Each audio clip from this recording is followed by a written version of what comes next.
Welcome to another In Wheel Time podcast, a 30-minute mini version of the In Wheel Time car show that airs live every Saturday morning, 8 to 11 a.m. Central.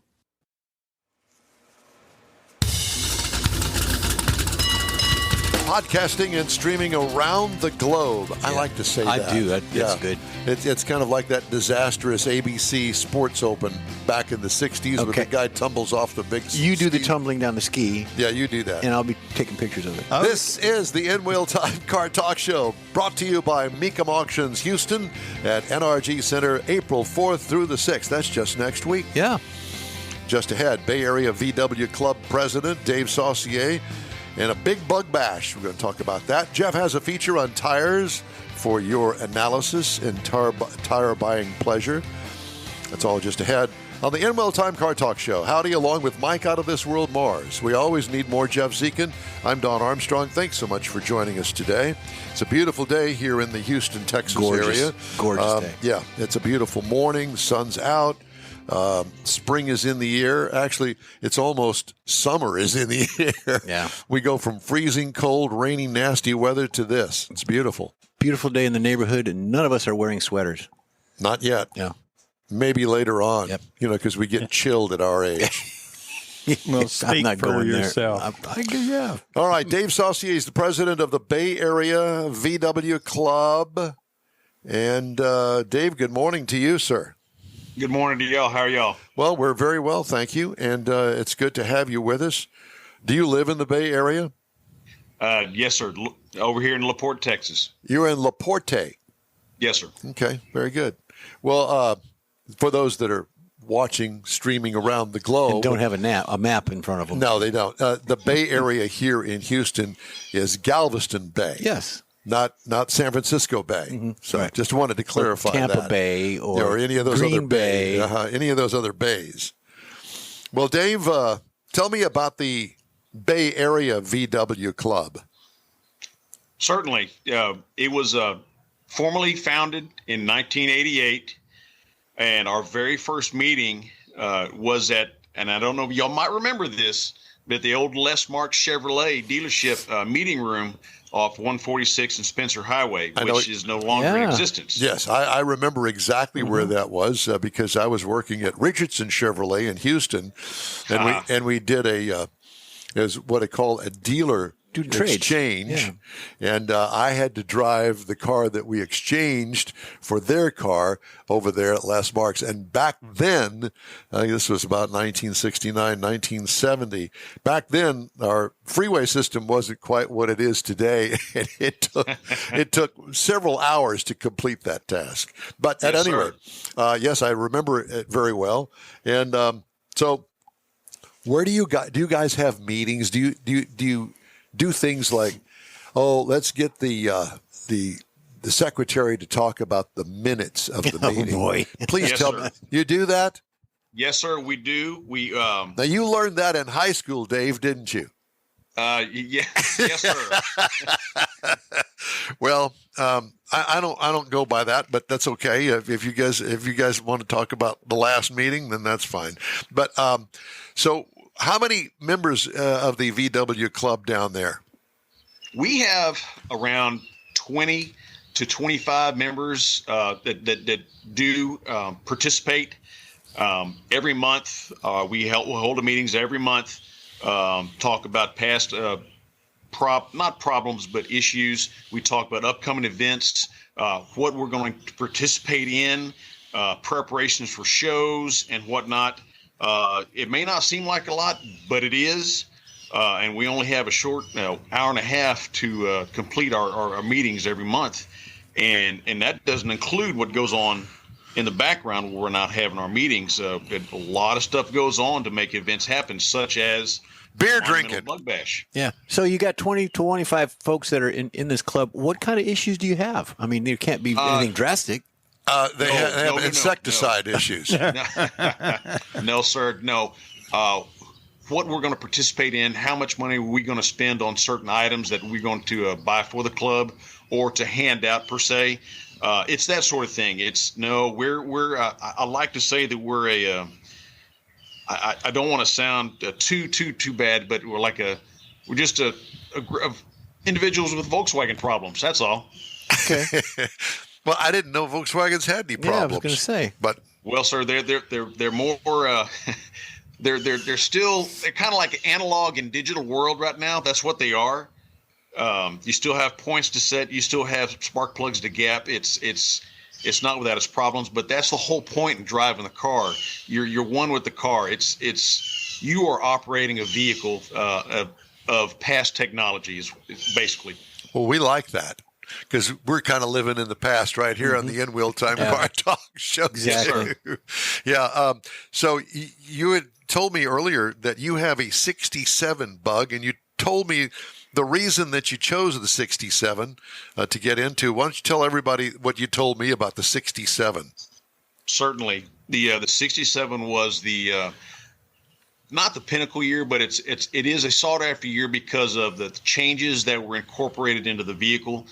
First year 12 volt, it was still relying on the classic body lines with modern, I guess you'd say, modern 1967 changes.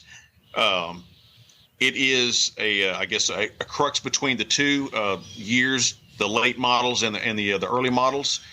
Well, and you also told me that the 6-volt system was before 67, and they went to a 12-volt system in 67. Absolutely correct. Yeah. Absolutely correct. A lot of people had problems with the headlights dimming. They turn on their windshield wipers in the rain, and the headlights would dim. Not the most ideal. Yeah, exactly. Were the engines the same back then?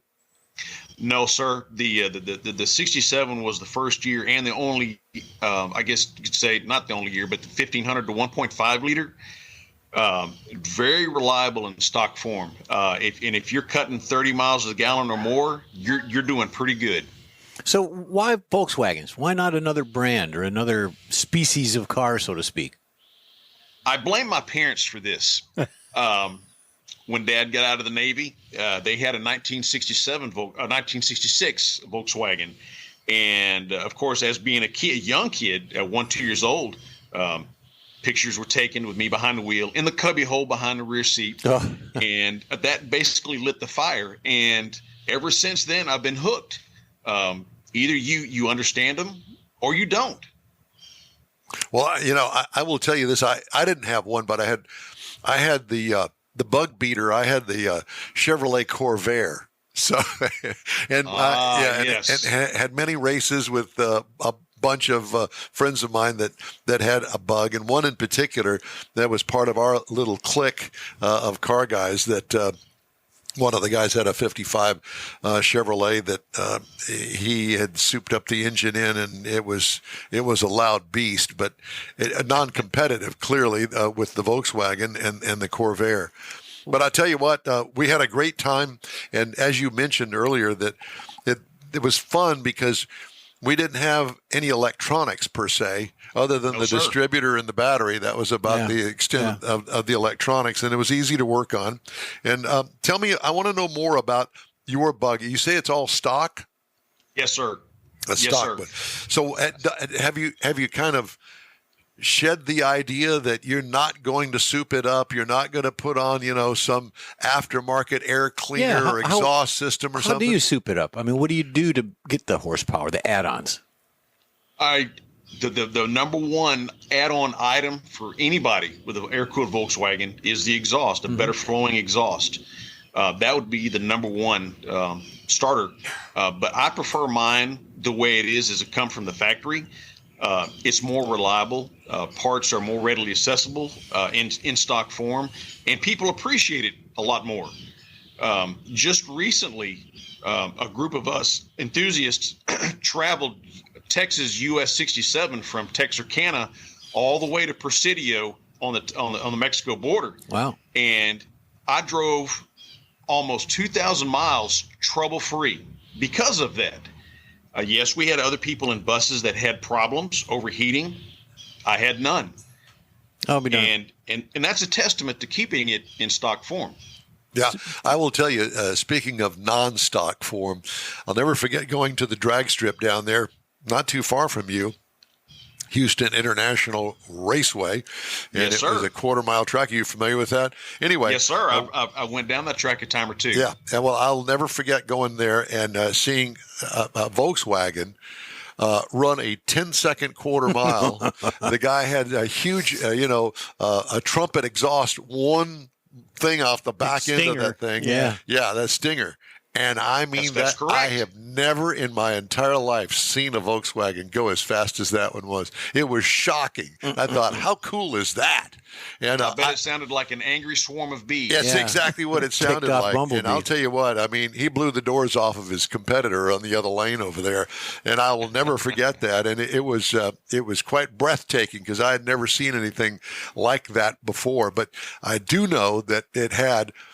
Now, let me put it this way. The stock block in it, but he had souped it up as just such a method that I don't know what all he put back there, but it was all covered up.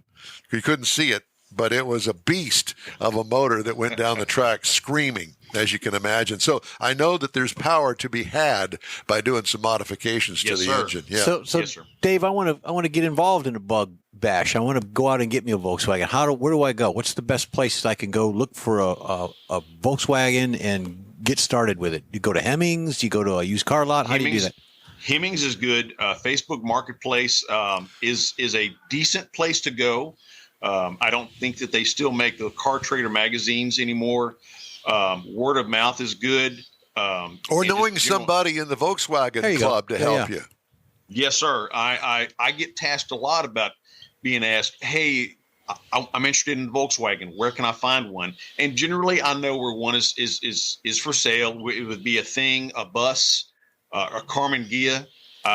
We get asked that a lot, and a lot of people will come onto our Facebook website page and ask if they can post up a car for sale. And there's a few on there, but the biggest caveat I tell everybody if they're going to buy one is a Volkswagen. Be sure to check the floor pans. Make sure they're not rusted out. That is the number one killer. Because replacing floor pans is not an easy task. Yeah. It can be done, but it's not easy. You got to know what you're doing. I got a friend of mine that owns and runs Pro-Am Auto Accessories, and he's got a VW Bug convertible that's not quite complete, but the body and all of the stuff, the metal work on the body is all complete. It looks really good. Very nice. I think it needs an engine, and I think that it needs an interior and a top. But not much of it. I mean, it's all there. It's just got to be tweaked. Yeah. So at any rate, if you know somebody, there you go. There's a tip for you. Tell us. I want to know. I was just going to say, I want to know about the Bay Area 34th Annual Monumental Bug Bash. Yes, sir. The very first one was held in May of 1990 at the Mexican encampment at the San Jacinto Monument. And as we progressed through the years, relations were good. We donated thousands back to the park. When that park became a state historical site, that came with a new set of rules and policies, and they asked us to find another show site. So we sourced up the El Jardín Beach Park in Pasadena, Texas, which is an ideal site on the beach and nooked into a little neighborhood it's basically a hidden gem. And we hold it every year in May. It's free to spectators to come out. We have vendors, swap meters. If you wanted to show you Volkswagen, it's still relatively cheap to do. We give out the best ofs awards and the People's Choice. And with what money that we do generate, we give back to the neighborhood by means of adopting basically 5 families in the area, buying them gifts for the kids and also meals for the day. And that's what we've been doing for the long, long time. Now, is it an open car show or is it just for bugs? Strictly Volkswagens, be it either air-cooled or water-cooled. Okay. Wow. And I could bring my Thing. Yes, sir. Pardon the pun. Or I could bring my Tiguan. Yes, sir, you could. Okay, just checking. Yes, sir. But it's got to be a VW. Well, that's yes, cool. How many Twinkies you got to eat to win the contest? Because I see there's a Twinkie eating contest. We we limit that to the kids, and they have to eat if they finish a whole box within 2.5 minutes, they are the clear winners. But the deal is you have to eat as many as you can in 2.5 minutes. No peeps. And those kids win a $25 gift card. And I always encourage the kids to have their mom or dad stop at the local corner store and buy more soda or sweets to go home in. There you go. But no, get them all jacked up on sugar. Exactly. But no peeps. None of the yellow peeps or pink peeps. No, none of that. Okay. Even though it's Easter weekend. It is. You could probably get them bargain basement style The next stale week. ones. The stale ones next week. Day old peeps. Well, it sounds like a ton of fun. So do you have a website where we can send people if they're interested in going and visiting the 34th Annual Monumental Bug Bash? Yes, sir. We are limited to the Facebook page, the Bay Area VW Club. Okay. It is on Facebook. It is open to anybody that wants to join. We welcome everybody that would like to come see the show. It is a no drama show. We enjoy having everybody out there, and I truly enjoy visiting with old friends that come back to the show, that travel for miles out of town. Well, yes, I do love seeing the Volkswagens. I love visiting with people that I'm only limited to seeing once or twice a year and catching up. That's what I truly enjoy. I want to know, do you have any souped up Volkswagen bugs down there at this show? Oh, yes, sir. Yes, sir, we do. He says it with a sigh. Oh, boy. Yes, sir, we do. We have quite a number of individuals that have the high compression or the turbo or the superchargers. We do have those individuals, and you get to know them. They are a hoot to befriend with. They are something else. No doubt. Big ideas. Yeah, big ideas in the love car. Dave Saucier, it's great to talk to you, my friend. Thank you for having me. I appreciate y'all. Thank you. Good luck, and we hope to hear from you again. Let us know how it goes. Yes, sir. All right. Thanks, Dave.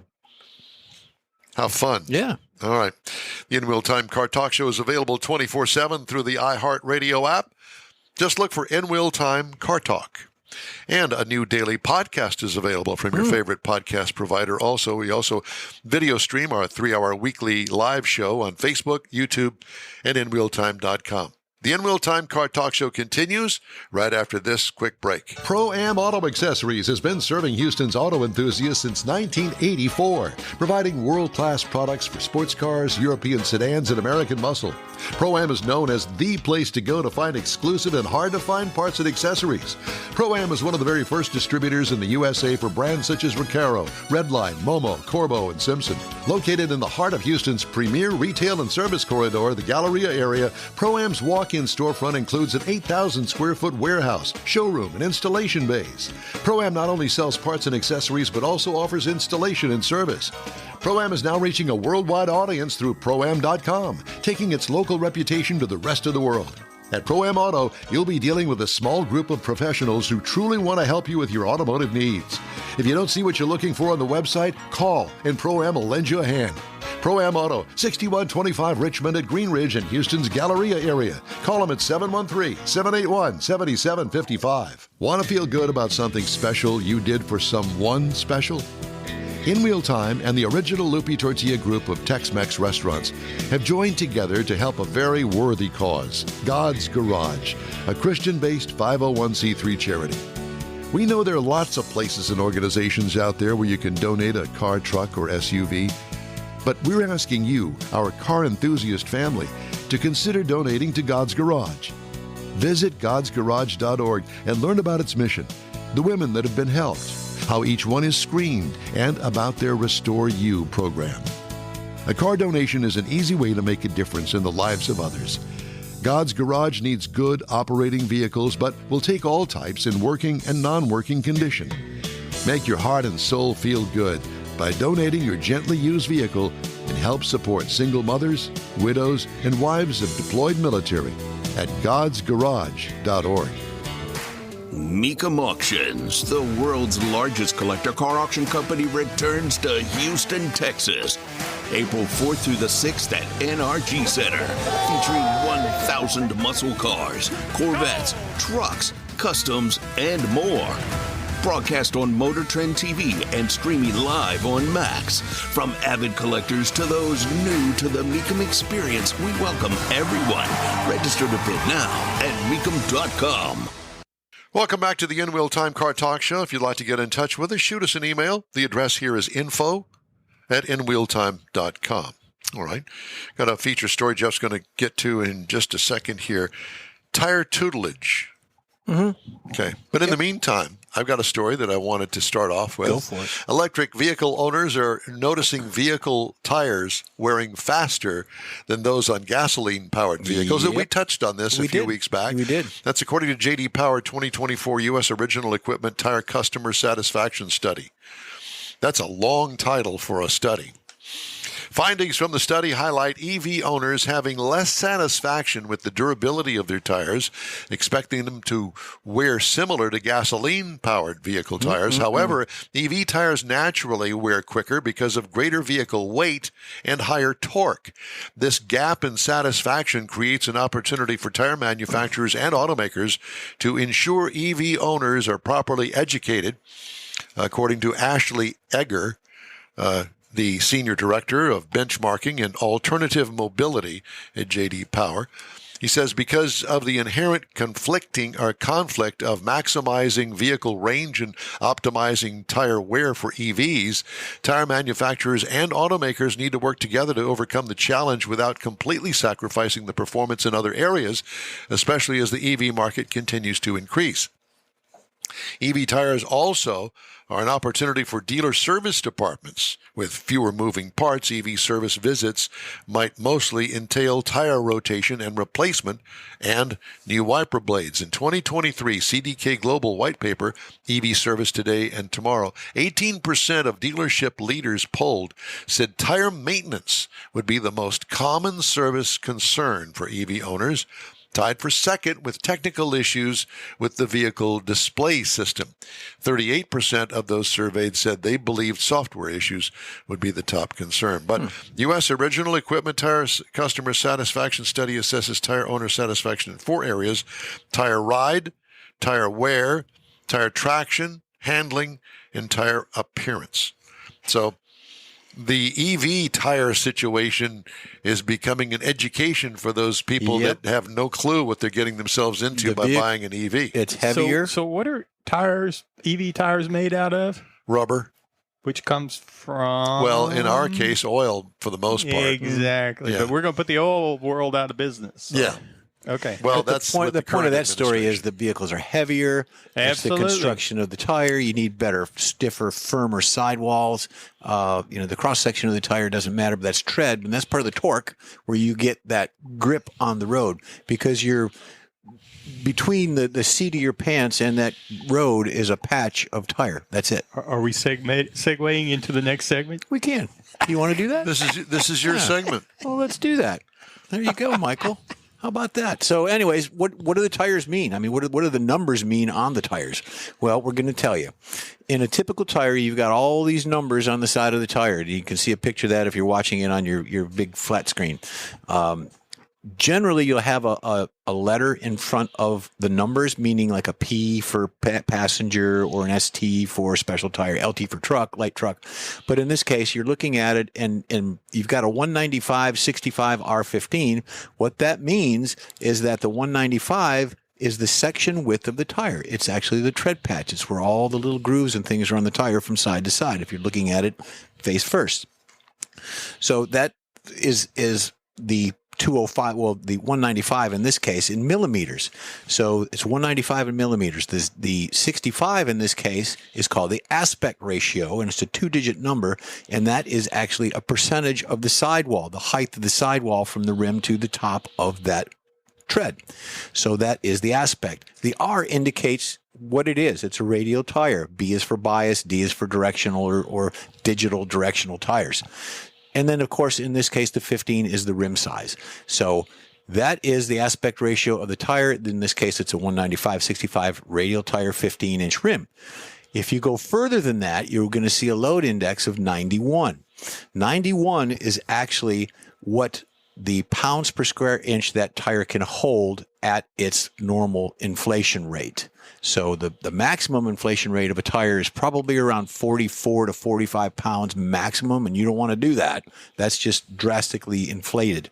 So what you would do is you would take in this case, it is a 91, and if you take that 91 times 15, which is the rim size, you will get the pounds per square inch of that tire and what it'll hold so far as weight. And in this case, you're looking at right around 1,300 pounds at a 36 PSI pressure, which is the normal tire pressure for any tire. Generally, it's between 32 and 38, but in this case, we're just going to take an average of 36. You also have an H, which is the speed rating indicator. The H is produced by the Department of Transportation on what that tread will or that tire tread how will they take. can spit it up. Right. So there is a guide. You can look at guides, and the tire shops have those. And in this case, the H, in this case, the tire maximum speed rating is 130 miles an hour. And this goes from a low S, a Q, which is at 100, all the way up to a Z, which is more than 149 miles per hour. And I think, Don, you probably have a W or a Y on your Corvette tires, which are around 168 to 186 so far as a speed rating of that tire. The car won't go that fast. Well, but the tire will. Yeah. So it's made that way. On that chart, so Q, almost all tires then should be able to cover up to 100 miles an hour. Right. I mean, not all cars will do that. Well, they got governors on them. You're not going to have a 22-inch tire rated at a Q. It's going to be a small tire. It's going to be a 14 or 15-inch tire. So the lower the number, the smaller the diameter of the tire. Okay. So the higher if you the go number, to 20s. You go to 20s, you're probably looking at a V or a W or a Y, depending on the tire and what you want out of the tire. Right. You can get sticky tires, you can get non-sticky tires and things of that nature. Your imports, or what they call UHP, ultra high performance tires, are generally a stickier compound. They're made for road grip. You see them on a lot of imports. The Japanese domestic vehicles have those as well, the Kumos, the Yokohamas, and things of that nature. So then moving on to that, you'll see in this, you've got a 2119 little grouping there. That is actually the birth date of the tire. And in this case, if you're looking at the screen, that's a 2119. This tire was built the 21st week of 2019. So the first 2 digits of the week, the second 2 digits of the year it was manufactured. So if you're looking at a tire on a shelf somewhere, maybe you're at a tire store or maybe one of the big box stores, and you see, well, we're in the year 2024. If you see a tire that is 3523, that tire was built in the 35th week of 2023. I don't like to buy tires more than a year old if it's a shelf date. That's just me. Some people can go longer. Now, manufacturers say they can go up to 5 years. You can. I mean, if that's what they're recommending and if they're going to take the liability for that, that's fine. I don't buy tires unless if they're they have to be under a year old for me to buy them. Now, if they're on the shelf and they're going to give you a deal on that, yeah, the tire is still good. There's no problem with that. Now, if the tire is on your vehicle and it's 5 or 6 or 10 years old, remove it because they do wear out. The tire does degrade in the rubber manufacturing part of it. Your nylons and your rayons and things all hold up, but the actual rubber part of it will degrade on that. So there you go. Check it out. You got summer coming. You got spring coming. You got a lot of road trips. Look into your tires. Make sure they're good and solid. So why did I get the look good tires off of my car? Because they the date on them aged. Yeah, they're aged out. Was it 10 years? Well, they say 10. Some manufacturers go 10. Some say 8. I believe, being in the tire business for the years that I was involved in it, I wouldn't go past 5 to 6 years. Now, granted, depending on the car, if it's just a little grocery getter, you're going to use it on the weekends, just go back and forth to the soccer field or whatever. You could probably get away with that. If you're taking a long trip, no, I wouldn't recommend that. You're going on the hot rod tour of Texas. We're all going on that. If my tires were a little older, you got time to think about getting some new tires. Well, I don't. Well, I'm just saying, just bought them 2 years ago. And you got Run Flash, you got the bad boys of the group. And my placard on my door says 30 PSI. 30 PSI. Okay. Well, then you're in that range. Just don't put 44 in it. No. Now, my dad, when we took his keys away from him, his tires were really old, but we didn't change them because he couldn't drive it more than 3 or 4 miles. And that only happened a couple of times a week. Yeah. So it's to your point. Yeah. if it was going any further than that, we'd have had to do something different. I want to tell everybody that today's In Wheel Time Car Talk Show is sponsored by the group of original Loopy Tortilla restaurants in Houston, Beaumont, and College Station. Also, Gulf Coast Auto Shield and Pro-Am Auto Accessories. We continue our show right after this quick break. The original group of Loopy Tortilla restaurants will have you telling your family and friends just what the original recipes mean when it comes to the best fajitas in Southeast Texas. Founder Stan Holt invites you to visit the original Loopy Tortilla near I-10 and Highway 6. Here's the original house that inspired the design of all the rest and the original charm that helped make Loopy Tortilla the go-to destination for Houston Tex-Mex. Speaking of original, nothing can compete with the original lime pepper marinade that everyone will agree makes Loopy Tortilla award-winning beef fajitas the best anywhere. Loopy Tortilla Katy is another location that gives you the same quality and service Houstonians have come to expect at Loopy's. It's located just off I-10 and the Grand Parkway at Kingsland Boulevard in Katy. Find yourself in Aggie Land? Head to the Loopy Tortilla in College Station, located just around the corner from Kyle Field. It's a great place to enjoy those famous frozen margaritas before or after the game. Headed east to Louisiana? Stop in at the Loopy Tortilla in Beaumont. It too's on I-10. You can't miss it. The original group of Loopy Tortilla restaurants invites you in for the best Tex-Mex anywhere. You own a car you love. Well, why not let Gulf Coast Auto Shield protect it? Houstonian John Gray invites you to his state-of-the-art facility to introduce you to his specialist team of auto enthusiasts. We promise you'll be impressed.